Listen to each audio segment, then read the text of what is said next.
যোৱাটো মিনি ব্লগত যে আপোনালোকক কৈছিলোঁ উৰুকাৰ দিনাও স্কুল খোলা আছিলে, এয়া চাওক উৰুকাৰ দিনা আমি বিহু চেলিব্ৰেশ্যন কৰিছিলোঁ স্কুলত।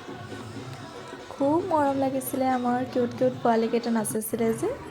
আৰু এয়া আহি পেলাই ডাইৰেক্ট ভোগালীৰ ভোগ জৰা মানে বিহু মেলা হৈ আৰু আছিলে। কাষতে আমাৰ এখন আছে মিউজিক স্কুল। সেইদিনা উৰুকা যিহেতু উপায় নাই, হাফ লিভ লৈয়ে মই ঘৰমুৱা হ'লোঁ।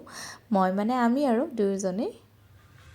এইটো চিকেন তন্দুৰী হৈ আছে। এয়া চিকেন পোৰা অলপ খাই ল'লোঁ। তাৰপিছতে শহুৰ দেউতাই বনাইছে ডাক কাৰী। ঘৰত দাদাই এটা সৰু ভেলাপুজি বনাইছে, ভতিজীজনী আছে যে।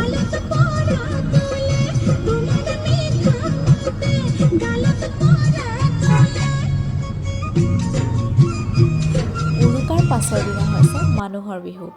আৰু মই যিহেতু দৰং জিলাৰ, বিশেষ তেনেকুৱা একো সেইদিনা প্লেনিং নাছিলে, তথাপি আমি ওচৰতে থকা থান এখন বহুত বিশ্বাসী থান, বহুত ঠাইৰ পৰা মানুহ আহে দৰং জিলাৰ পদ্মা থান, তালৈ আমি গৈছিলোঁ আৰু খুব ভাল লাগিলে মনটো তাতে গৈ।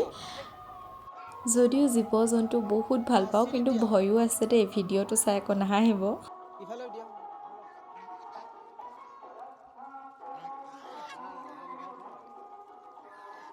আৰু এনেদৰেই আমি মন্দিৰ দৰ্শন কৰি সমূহ পৰিয়াল একেলগ হৈ ভণ্টিহঁতৰ ঘৰলৈ বিহু খাবলৈ গ'লোঁ। আৰু এনেদৰে বিহু খাই মেলি ঘৰলৈ আহিলোঁ। তাৰপিছত আকৌ মোৰ ষ্টুডেণ্ট এগৰাকীৰ বাৰ্থডে আছিলে, তাতে গ'লোঁ। বাৰ্থডে পাৰ্টিত মাতিছিলে, ইনভাইট কৰিছিলে, চ' তাতে গ'লোঁ। আৰু আপোনালোকৰ বিহু কেনেদৰে গ'ল জনাব। আমাৰতো খুব ভালে গ'ল।